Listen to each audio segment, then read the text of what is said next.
Good morning. Unique शिक्षण संस्थान की ऑनलाइन क्लासेज में आपका स्वागत है। और हम जो चर्चा कर रहे थे 11th क्लास की, जिसके अंदर हमने पहला अध्याय के बारे में हमने जानकारी प्राप्त की कि संविधान क्या होता है, क्यों और कैसे। दूसरे अध्याय के अंदर हमने चर्चा की थी जो 11th क्लास का राजनीति विज्ञान का है, उसके अंदर हमने मौलिक अधिकारों के बारे में चर्चा की थी कि मूल अधिकार कौन कौन से भारतीय संविधान के अंदर प्रदान किए गए हैं नागरिकों को, उनके मौलिक कर्तव्य क्या हैं और नीति निर्देशक तत्व क्या हैं, इनके बारे में हमने चर्चा की। अब हमारा जो तीसरा अध्याय है वो है जो चुनाव और प्रतिनिधित्व। किसी भी देश की शासन व्यवस्था में चुनाव प्रक्रिया महत्वपूर्ण भूमिका निभाती है कि वहाँ की व्यवस्था कैसी है। ये बात किसके ऊपर निर्भर करती है, वहाँ के किस प्रकार की प्रतिनिधित्व प्रणाली है, चुनाव किस प्रकार से करवाए जा रहे हैं, या चुनाव होते हैं या नहीं होते हैं। तो ये सारी बातें कहाँ तय होती हैं, संविधान के द्वारा तय की जाती हैं। तो वर्तमान के अंदर विश्व के अधिकांश देशों में लोकतांत्रिक व्यवस्था है और जिस प्रकार से हम विभिन्न खेल खेलते हैं, जैसे चाहे शतरंज का खेल देख लो, चाहे इसके अलावा कोई क्रिकेट का खेल देख लो, इन सब के अंदर जो नियम होते हैं वो महत्वपूर्ण भूमिका निभाते हैं। यदि इनके अंदर नियम न हो, या मान लो क्रिकेट के खेल में एम्पायर न हो, तो उस स्थिति में उस खेल की क्या भूमिका रहेगी। यही व्यवस्था हमारे यहाँ पे चुनाव की व्यवस्था है। चुनाव में भी जिस देश की जैसी व्यवस्था है, उस व्यवस्था के अंदर संविधान के अंदर क्या नियम बनाए गए हैं चुनावों के लिए, ये नियम ही तय करते हैं कि वहाँ की व्यवस्था का रूप कैसा होगा। ये सारी बातें कहाँ से तय होती हैं, नियमों के आधार पर, वहाँ के संविधान के द्वारा प्रदान की जाती है। जैसे हम चर्चा करें कि जैसे शतरंज का खेल खेलते हैं या क्रिकेट के खेल में यदि एम्पायर न हो तो खेल की स्थिति कैसी होगी।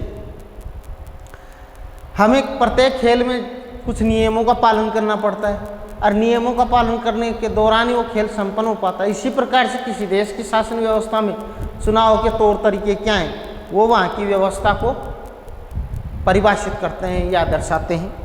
तो प्रत्येक खेल में हमें कुछ नियमों का पालन करना पड़ता है। उन नियमों को बदल दिया जाए तो खेल का परिणाम भी बदल सकता है।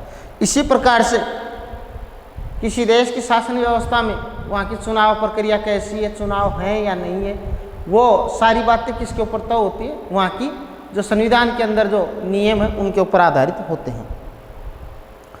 तो जैसे प्रत्येक खेल में हमें कुछ नियमों का पालन करना पड़ता है और उन नियमों को यदि हम बदल देते हैं तो खेल का परिणाम भी बदल जाता है।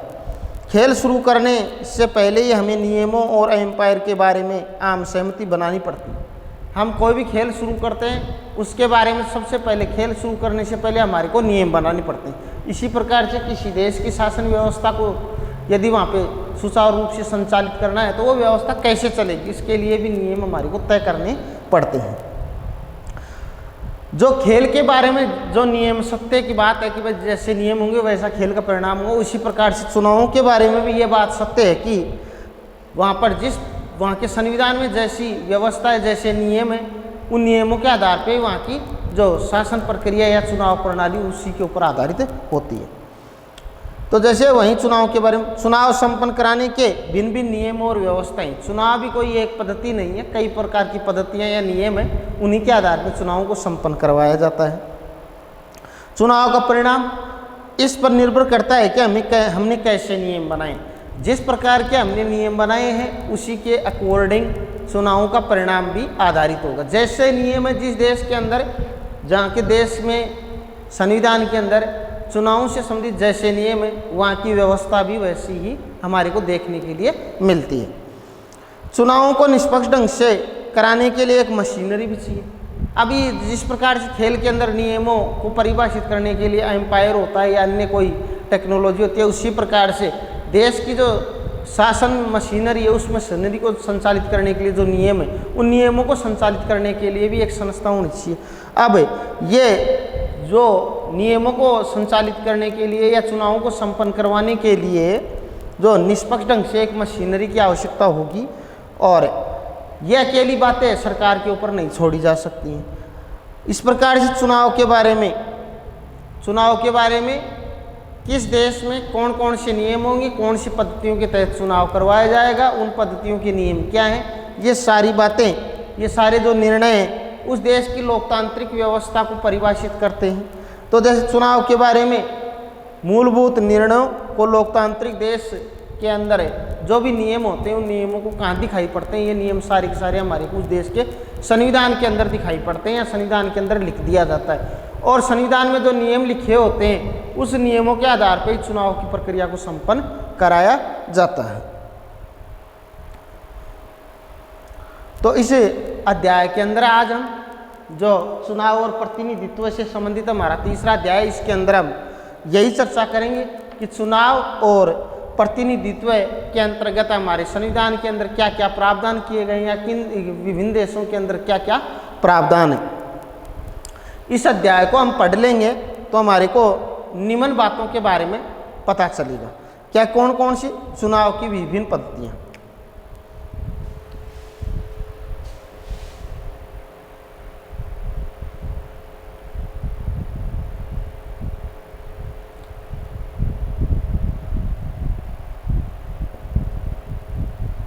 इस अध्याय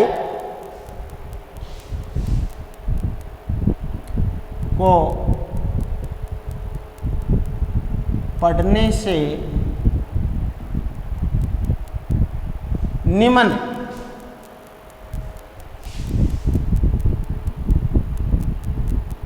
बातों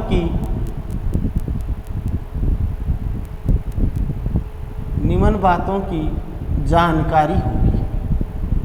अब वो कौन कौन सी बातों की जानकारी हमारे को मिलेगी, यदि हम इस अध्याय को पढ़ेंगे तो हमारे को ये क्या क्या जानकारी मिलेगी।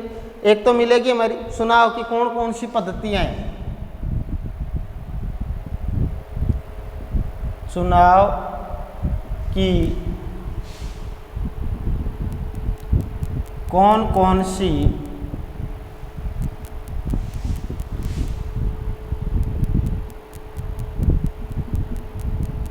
एक तो चुनाव की कौन कौन सी पद्धतियाँ हैं, चुनाव की कौन कौन सी पद्धतियाँ हैं, अपने देश में चुनाव व्यवस्था की क्या विशेषताएं हैं, हमारे देश में चुनाव की हमारे देश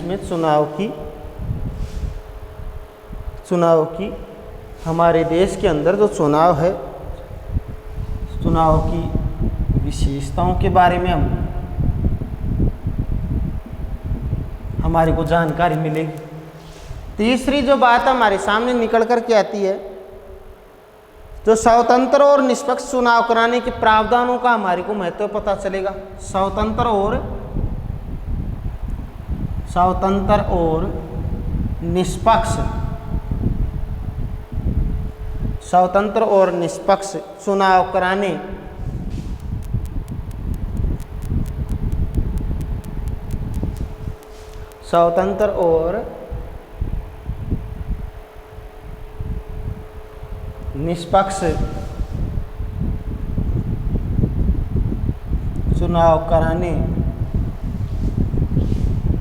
का महत्व है कि स्वतंत्र और निष्पक्ष चुनाव कराएंगे तो इनका क्या महत्व निकल करके आता है, लोकतांत्रिक व्यवस्था पे क्या असर पड़ता है, और चुनाव सुधार करने पर होने वाली बहस, चुनाव सुधार पर होने वाली बहस।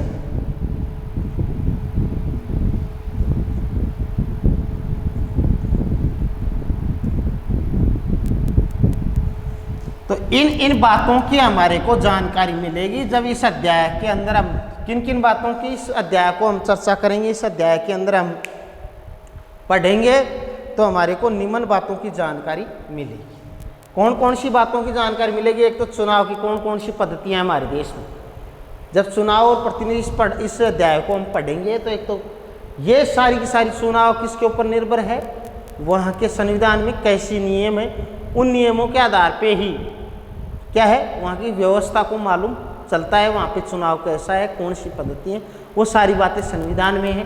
और जिस वहाँ का संविधान में जो नियम बनाए हुए हैं उसी के आधार पे वहाँ की व्यवस्था वैसी ही निर्भर करती है।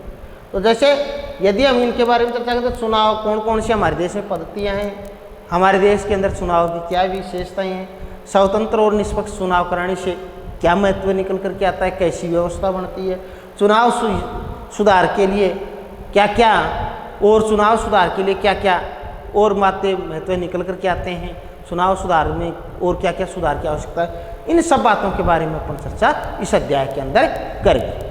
तो इसमें सर्वप्रथम हमारी बात आती है चुनाव और लोकतंत्र।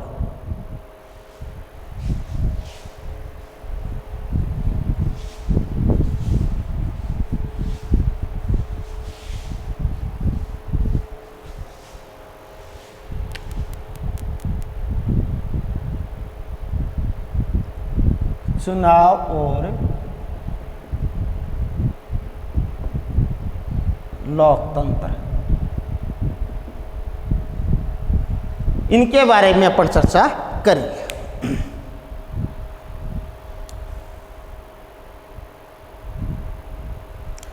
तो इसके अंदर हम दो प्रश्नों को पूछ करके अपने आप से, किससे, अपने आप से दो प्रश्नों की हम चर्चा करते हुए क्या कर सकते हैं, इस जो लेसन है, जो अध्याय, इसकी शुरुआत कर सकते हैं। तो हम अपने ही चुनाव और प्रजातंत्र के बारे में दो प्रश्न पूछ करके अध्याय की शुरुआत करें। कितने, चुनाव और लोकतंत्र के बारे में हम दो प्रश्न पूछ करके, कितने प्रश्न, दो प्रश्न जो पूछ कर, दो प्रश्न पूछ कर इस अध्याय की शुरुआत करेंगे। कितने प्रश्न, दो प्रश्न। अब वो दो प्रश्न कौन कौन से हैं जो अपने आप से पूछते हैं, इन दो प्रश्नों को हम अपने आप से करेंगे। इसी के साथ में इस अध्याय का प्रारंभ हो जाएगा। पहला प्रश्न है हमारे सामने निकल करके आता है, क्या बिना चुनाव के लोकतंत्र कायम रह सकता है। पहला प्रश्न है वो है, क्या बिना चुनाव के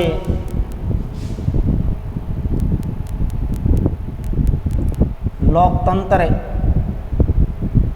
कायम रह सकता है। पहला प्रश्न तो हमारा यह है कि क्या बिना चुनाव के लोकतंत्र बना रह सकता है, या चुनाव के बिना क्या लोकतांत्रिक व्यवस्था को हम समझ सकते हैं या संभव है। पहला क्वेश्चन ये निकल करके आता है। दूसरा प्रश्न है जो हमारे सामने निकल करके आते हैं, क्या बिना लोकतंत्र के चुनाव हो सकता है। क्या बिना लोकतंत्र के चुनाव हो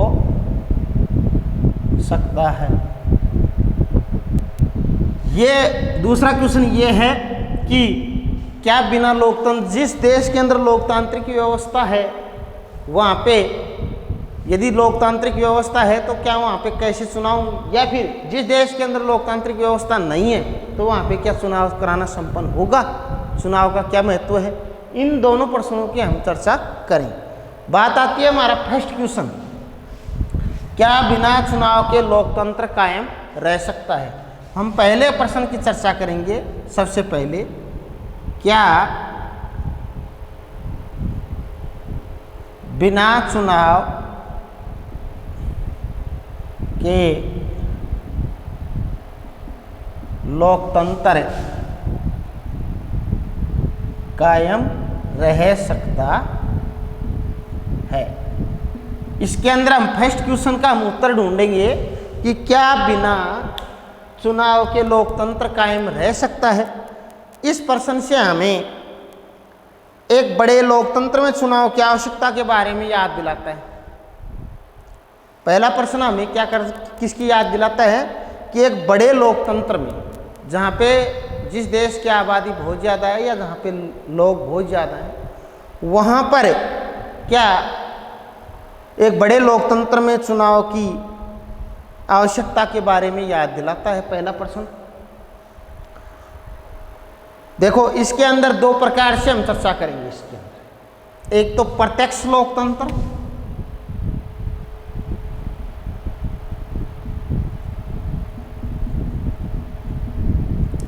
और दूसरा है अप्रत्यक्ष लोकतंत्र। ये दोनों चीजें हमारे सामने आती हैं। इससे क्या कि ये लोकतंत्र कायम रह सकता है, नहीं रह सकता है। लोकतंत्र का यदि लोकतंत्र हमारे को स्थापित करना है तो लोकतंत्र के अंदर हमारे इस प्रश्न के उत्तर में हमारे सामने दो बातें निकल कर के आती हैं कि उस देश के अंदर प्रत्यक्ष लोकतंत्र या अप्रत्यक्ष लोकतंत्र, जिसको प्रतिनिधित्व लोकतंत्र भी कहते हैं। पर इसके अंदर देखिए, देश की शासन व्यवस्था में निर्णय लेने का काम कौन करता है? वहाँ की जनता। अब जनता मान लो बहुत बड़ा देश है तो वहाँ पे क्या सारी जनता एक जगह निर्णय लेने में भागीदारी हो सकती है, या फिर जनता के द्वारा जनता के द्वारा प्रतिनिधियों का चुनाव किया जाए, प्रतिनिधियों के द्वारा उस देश की शासन व्यवस्था को संपन्न किया जाए। ये दोनों बातें हमारे सामने यहाँ पे प्रत्यक्ष और अप्रत्यक्ष के रूप में निकल करके आती हैं। तो इसमें कोई भी निर्णय लेने में सभी नागरिक प्रत्यक्ष रूप से भाग नहीं ले सकते हैं। हमारे सामने यही बात आती है कि बहुत बड़ा देश है और बड़े देशों के अंदर हम प्रत्यक्ष लोकतंत्र को नहीं अपना सकते। मतलब सारी जो जनता है वो देश के अंदर जो निर्णय लेने हैं, जो व्यवस्था है, उसके लिए जो निर्णय लेने देने की जो प्रक्रिया है, उसके अंदर सभी जो नागरिक हैं उस देश के, वो सभी भाग नहीं ले सकते हैं। इसलिए हमारे को क्या करवाना पड़ेगा, वहाँ पे सब लोग भाग ले नहीं पाएंगे निर्णय प्रक्रिया में। देश की जो निर्णय प्रक्रिया ली जा रही है उसमें सब के सब नागरिक हैं वो भाग नहीं ले पाएंगे। तो भाग नहीं ले पाएंगे तो उस निर्णय प्रक्रिया में सारी जनता इन्वॉल्व या शामिल कैसे हो, इसके लिए जो जिसको हम अपनाते हैं वही पद्धति क्या है? चुनाव। इस प्रक्रिया को हम किसके द्वारा संपन्न करेंगे? चुनाव के द्वारा। तो प्रत्यक्ष रूप से भाग नहीं ले सकते हैं देश के नागरिक, और इसलिए क्या करते हैं? अतः लोग अपने प्रतिनिधियों को चुनते हैं, और इसलिए हमारे को वहाँ पे उस देश के अंदर चुनाव की प्रक्रिया संपन्न करवाने के लिए आगे आना पड़ेगा। वहाँ पे चुनाव की पद्धति संपन्न करवाई जाएगी। चुनाव के द्वारा प्रतिनिधि अपने मत को देंगे, अपने विचारों को प्रकट करेंगे, निर्णय प्रक्रिया में भाग लेंगे। तो सभी नागरिक क्या है कि देश की शासन व्यवस्था में प्रत्यक्ष रूप से भाग नहीं ले सकते हैं। इस कारण से अतः लोग अपने प्रतिनिधियों का चुनाव करते हैं। इसी कारण से हमारी चुनाव प्रक्रिया की आवश्यकता है। इसलिए चुनाव महत्वपूर्ण हो जाता है कि सब लोग उसके अंदर भाग लें। तो ये तो हो गए प्रत्यक्ष। तो इसके अंदर जब हम भी भारतीय लोकतंत्र के बारे में सोचते हैं तो सहज ही हमारा ध्यान क्या है? पिछले चुनावों पर हमारा चला जाता है। आज चुनाव पूरी लोकतांत्रिक प्रक्रिया के जाने पहचाने प्रतीक हो गई। आज जो लोकतंत्र की जो प्रक्रिया जिस देश के अंदर, तो वहाँ पे चुनावों की महत्वपूर्ण भूमिका हो गई है। हम प्रत्यक्ष और अप्रत्यक्ष लोकतंत्र में अंतर करते हैं कि प्रत्यक्ष लोकतंत्र में जनता खुद शासन प्रक्रिया में भाग लेती है, प्रत्येक व्यक्ति उसके अंदर निर्णय प्रक्रिया में भाग लेता है। अप्रत्यक्ष में जनता का शासन तो है परंतु उसमें फर्क इतना आ जाता है कि जनता निर्णय प्रक्रिया में या प्रशासन की प्रक्रिया में भाग नहीं लेकर के जनता अपने प्रतिनिधियों का चुनाव कर लेती है और प्रतिनिधि शासन प्रक्रिया के अंदर भाग लेते हैं। ये दोनों में यही फर्क है। इसमें जनता प्रत्यक्ष रूप से भाग ले लेती है, इसके अंदर जनता तो होती है परंतु जनता प्रत्यक्ष रूप से निर्णय प्रक्रिया में भाग नहीं लेकर के और क्या करती है? अपने प्रतिनिधियों का चुनाव करती है और प्रतिनिधि आगे चल करके क्या करते हैं? शासन प्रक्रिया के अंदर शासन प्रक्रिया को संपन्न करते हैं। तो प्रत्यक्ष और अप्रत्यक्ष लोकतंत्र के अंदर यही मुख्य बातें थी। तो इसमें देखो, प्रत्यक्ष और अप्रत्यक्ष लोकतंत्र में हम अंतर करते हैं। प्रत्यक्ष लोकतंत्र में नागरिक रोजमर्रा के फैसलों और सरकार चलाने में सीधा भाग लेते हैं। प्रत्यक्ष लोकतंत्र हम उसको कह सकते हैं कि नागरिक सरकार चलाने में सीधे भाग लेते हैं। प्रत्यक्ष लोकतंत्र उसको कहते हैं जिसमें नागरिक सरकार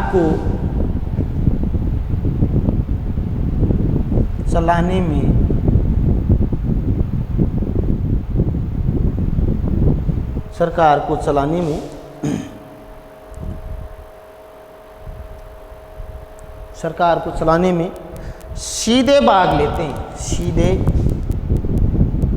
भाग लेते हैं। इस व्यवस्था को प्रत्यक्ष लोकतंत्र कहा जाता है। इसको तो हम प्रत्यक्ष लोकतंत्र कहेंगे, किसके अंदर, जिसमें सरकार को चलाने में वहां की जनता खुद भाग लेती है, सरकार खुद चलाती है वहां की जनता। इस व्यवस्था को हम क्या कहते हैं? प्रत्यक्ष लोकतंत्र। प्रत्यक्ष लोकतंत्र वर्तमान में मैं बता देता हूँ, वर्तमान में देखो कौन से देश में मौजूद है विशेष तौर से प्रत्यक्ष लोकतंत्र का जो उदाहरण है ना, वो है स्विट्जरलैंड। स्विट्जरलैंड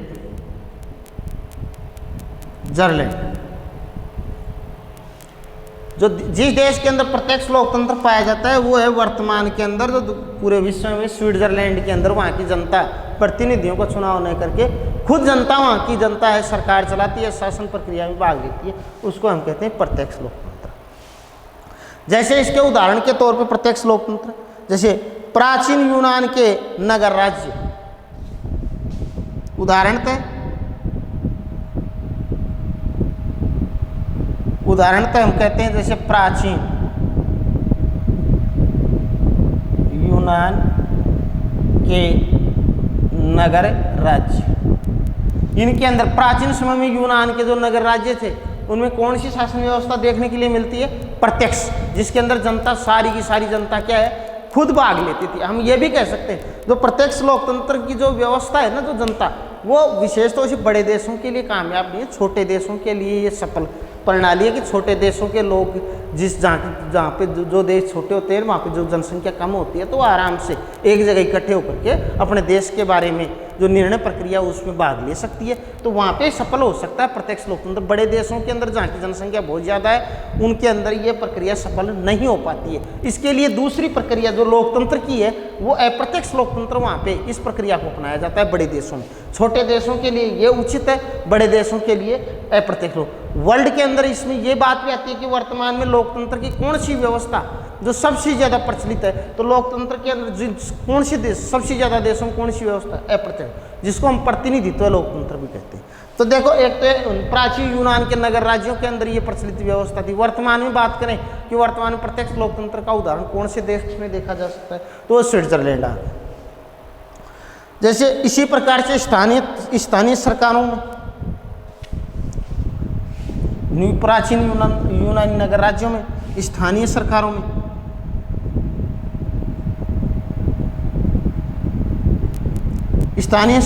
भी देखा जाए जो स्थानीय स्तर के, जैसे अपन कह सकते हैं जो प्रत्यक्ष लोकतंत्र का उदाहरण क्या है, तो हम कह सकते हैं स्थानीय सरकारों में जैसे ग्राम सभाएं प्रत्यक्ष लोकतंत्र का उदाहरण ही है। जैसे ग्राम सभाएं, जो ग्राम सभाएं हैं ये प्रत्यक्ष लोकतंत्र का उदाहरण ही मानी जा सकती है। कौन सी? ग्राम सभाएं। ये प्रत्यक्ष लोकतंत्र के महत्वपूर्ण हमारे सामने ये जो दो उदाहरण हमारे सामने निकल करके आते हैं। जैसे प्राचीन समय के अंदर तो यूनान के नगर राज्यों में देखी जा सकती है। वर्तमान में हम भारत की बात करें तो यहाँ पे वैसे कोई प्रत्यक्ष लोकतंत्र का, जैसे इसके अंदर हम चर्चा कर रहे हैं कि प्रत्यक्ष लोकतंत्र का उदाहरण क्या है, तो यहाँ पे गांव की जो ग्राम सभाएं है वो प्रत्यक्ष लोकतंत्र का रूप ही कही जा सकती हैं। और इसके साथ में हम किस देश के अंदर ये व्यवस्था वर्तमान में प्रचलित है, तो हम चर्चा करें तो हमारे सामने स्विट्जरलैंड की बात मुख्य तौर पे निकल करके आती है कि वर्ल्ड के अंदर स्विट्जरलैंड ही एक ऐसा देश है जहाँ पे जनता खुद जो शासन प्रक्रिया में भाग लेती है और वहाँ के जो निर्णय प्रक्रिया है उसके अंदर अपना योगदान देती है, अपने देश का शासन स्वयं संचालित करती है। वहाँ पे प्रतिनिधियों का इतना चुनाव का योगदान नहीं है। अब बात आती है, ये तो हो गया प्रत्यक्ष लोकतंत्र, और इसके स्विट्जरलैंड के साथ साथ में अमेरिका के कुछ कैंटनों में भी पाया जाता है।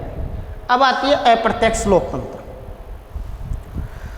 जैसे कई बार क्या होता है, जिस मैंने अभी बताया कि जैसे प्रत्यक्ष लोकतंत्र तो क्या है, छोटे देशों के लिए, ये है छोटे देशों के लिए उपयुक्त व्यवस्था है। छोटे देशों या राज्यों के लिए कौन सी व्यवस्था सबसे बढ़िया उपयुक्त है? ये छोटे देशों के लिए तो प्रत्यक्ष लोकतंत्र हमारे को सबसे उचित लगता है। परंतु क्योंकि छोटे जो देश होते हैं या छोटे राज्य होते हैं उनके अंदर जनसंख्या कम होती है और कम भूभाग होता है, ऐसी स्थिति के अंदर वो आराम से पूरे देश की जो छोटी जो जनसंख्या एक जगह इकट्ठी होकर के अपने देश के बारे में निर्णय प्रक्रिया में पूरा योगदान दे सकती है। परंतु जहाँ की जो जिस देश का बहुत बड़ा क्षेत्रफल है, जनसंख्या बहुत ज़्यादा है, बड़े देशों के लिए, जिसको हम कह सकते हैं बड़े देशों के लिए क्या है कि वहाँ की जनता को एक जगह निर्णय प्रक्रिया में भाग लेने के लिए इकट्ठे होने की बात आती है, एक जगह सहमति बनाने के लिए सारी जनता के सुझाव लिए जाते हैं, मत लिया जाता है, विचारों की सहमति की आवश्यकता होती है। तो वो संभव नहीं हो पाता है कि पूरे देश की जनसंख्या एक जगह इकट्ठे हो जाए या फिर कोई निर्णय प्रक्रिया में आराम से भाग ले सकती है।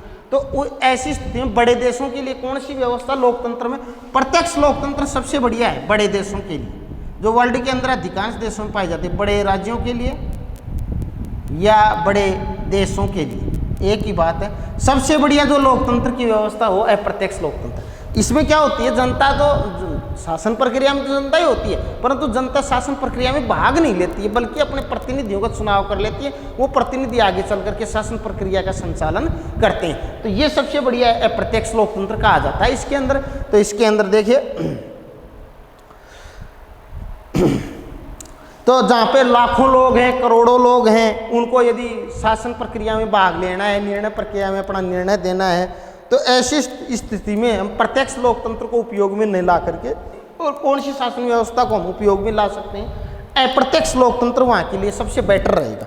तो इस प्रकार से जो बड़े देशों के लिए अप्रत्यक्ष लोकतंत्र, बड़े देश हैं या बड़े राज्यों के लिए, या जहाँ की बहुत ज़्यादा जनसंख्या है, करोड़ों की जनसंख्या है, तो वहाँ पे सबसे बढ़िया जो शासन व्यवस्था कौन सी है, अप्रत्यक्ष लोकतंत्र। तो इसलिए जनता के शासन का अर्थ है जनता के प्रतिनिधियों के द्वारा चलाने के शासन से। इस प्रकार से हम अप्रत्यक्ष लोकतंत्र को मेन जो शासन का रूप है अप्रत्यक्ष लोकतंत्र है। अप्रत्यक्ष लोकतंत्र से हम ये भी कह सकते हैं कि जनता का शासन अप्रत्यक्ष लोकतंत्र, या हम इसको प्रतिनिधित्व लोकतंत्र भी कह सकते हैं। प्रतिनिधित्व,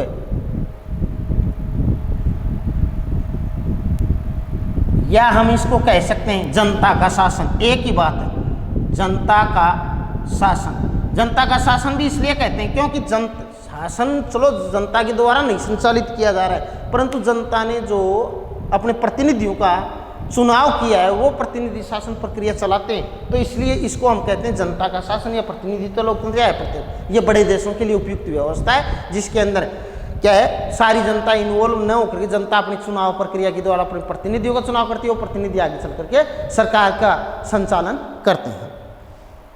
तो इस प्रकार से हम जनता के शासन, हम ये कहें कि जनता के शासन का अर्थ क्या है, तो कई बार यह आता है कि जनता के शासन से क्या तात्पर्य है। जनता के शासन का अर्थ, कि जनता के शासन का अर्थ क्या है भाई, हम स्पष्ट उत्तर दे सकते हैं अप्रत्यक्ष लोकतंत्र को हम जनता का शासन कह सकते हैं, कोई दिक्कत नहीं है। तो जनता के प्रतिनिधियों, इसको हम साधारण उत्तर रहेगा इसका, जनता के प्रतिनिधियों के द्वारा। इसका अर्थ है जनता के प्रतिनिधियों, जनता के प्रतिनिधियों के द्वारा चलाने वाले, के द्वारा चलाने वाले शासन को, ये जनता के प्रतिनिधियों के द्वारा चलाने वाले शासन को जनता का शासन कहा जा सकता है। तो